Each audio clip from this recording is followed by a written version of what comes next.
to shift gears now and focus on politics. The EFF expecting to choose leaders this weekend. The party will also try to iron out its policies at what is its second National People's Assembly. It's reported that more than 32 million rand is being spent on that gathering. Julius Malema is expected to hold on to his position as party leader. Now, ENCA's Thulasizwe Semelani is following that story for us, and he joins us now live from Johannesburg as the team prepares to cover this People's Assembly. Thulasizwe, let's talk money first. 32 million rand. I don't know where you come from. That's a lot of money to me, but in the world of elective conferences, that might not be. Well, in the world of elective conferences, you're right, Marcel. It is a lot of money for you and I, but I imagine that the logistics that go into organizing a conference do cost quite a bit. We are live to you from the Nasrec Expo Center. It's a bit overcast and quite nippy, actually. In fact, wintry conditions prevail as we build up to the EFF elective conference known as the National People's Assembly. So, Samgela Masego actually throwing that question yesterday to the EFF leadership, and I must tell you, when he threw it, I didn't expect it to get an answer, a straight answer of how much staging this conference actually costs. Well, surprise, surprise, the Treasurer General of the EFF actually answering and saying that at the last count, and we've not done all the reconciliations, but at the last count we were at 32 million rand that has been spent. It's gone to this venue where we are, the Nasrec Expo Center, but also hotel accommodation for the 3,800 delegates that have been bussed in from various parts of the country, but also those buses. They were talking about some 76 buses that were making their way to this conference. So there is a bit of logistics involved, security as well, quite tight at the Nasrec Expo Center. You will see Samgele in short as I introduce him for a moment, but also as we speak right now, there's a bomb sweep that is actually happening, and you're seeing members of the South African Police Services and also private security also involved. So what's going on here today, Marcel?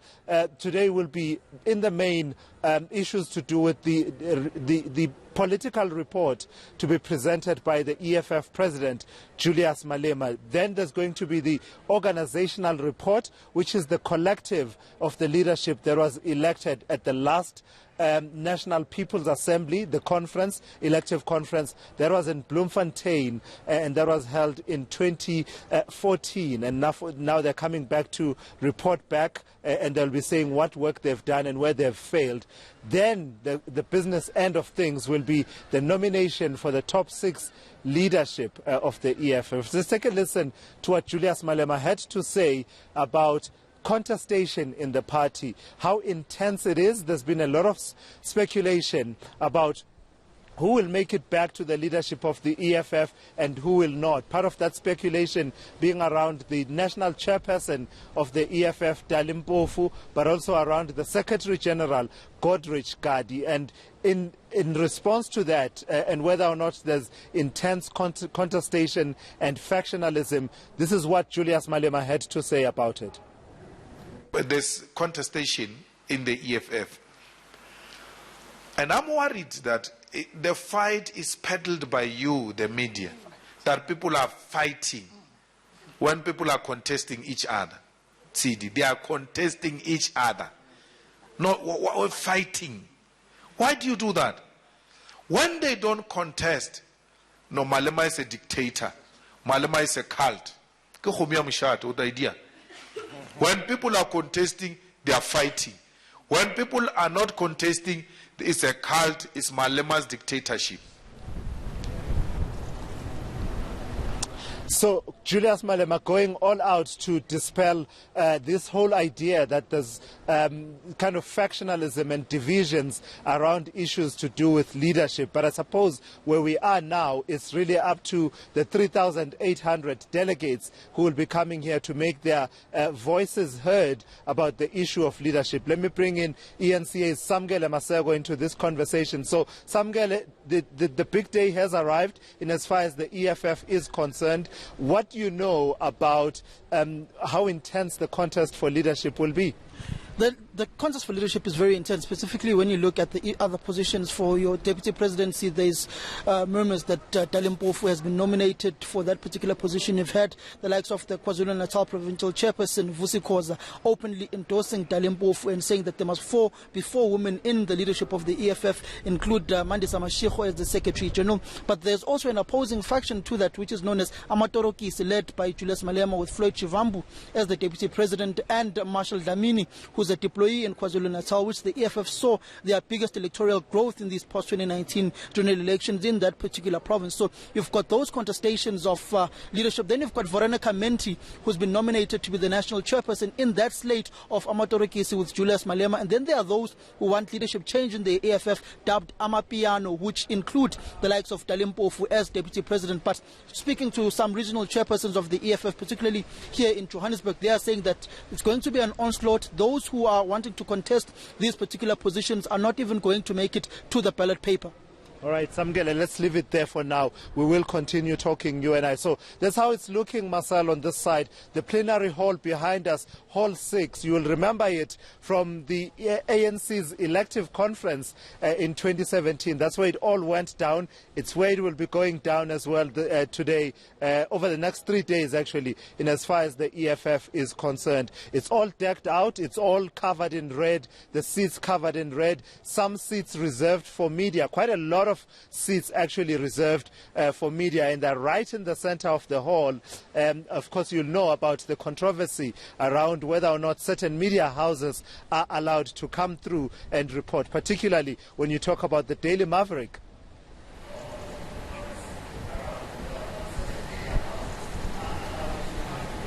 Indeed, Thulasizwe, before I let you go, speaking of the media, you and the rest of the ENCA team are now seeming to be in a privileged position, as it were, and not its rightful position to cover this as a free and liberated member of the media. What are we hearing from the EFF and various editors around this decision to bar certain members of the media from covering the assembly? You're right, Marcel. So the position of the EFF is that if we want to know about whether or not Daily Maverick, for example, is banned from reporting from EFF events, they are throwing that question at the team at the Daily Maverick and basically saying that we should ask them what they've done to be in this particular position where they are not allowed to come through and report from EFF events. You will know that this is a long-standing dispute between the Daily Maverick and the EFF. It has to do with the series of reports that the Daily Maverick has been producing, investigative reports that have really sought to connect the dots between the looting that happened at VBS Bank and the money that basically was looted there, and they link that to entities, that they then link to the leadership of the EFF. So, for instance, they had part of the reporting included reporting on a bank account and a card that is linked, that received money from VBS Bank, and basically they were tracing transactions and linking those transactions to particularly Floyd Chivambu and Julius Malema. That angered the team at the leadership at the EFF, and at one point Julius Malema saying that they will be treated the same way that ANN7 was treated previously, in that the EFF views those journalists at Daily Maverick as, in the words of the EFF leadership, descending into the arena.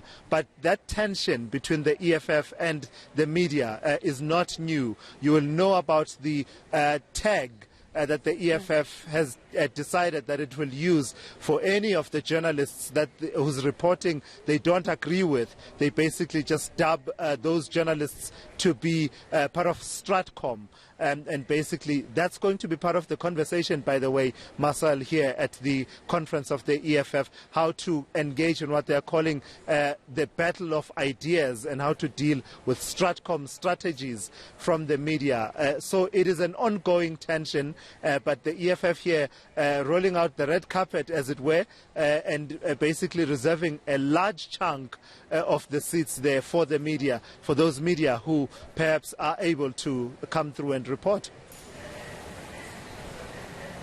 Okay, we can leave it there. Thulasizwe Simelane, never a dull moment when covering politics, and indeed the EFF. Thulasizwe and the team will be bringing you the very latest from the EFF's elective conference at Nasrec. As you can see there, they're set up and ready to bring you rolling coverage of it. We'll hear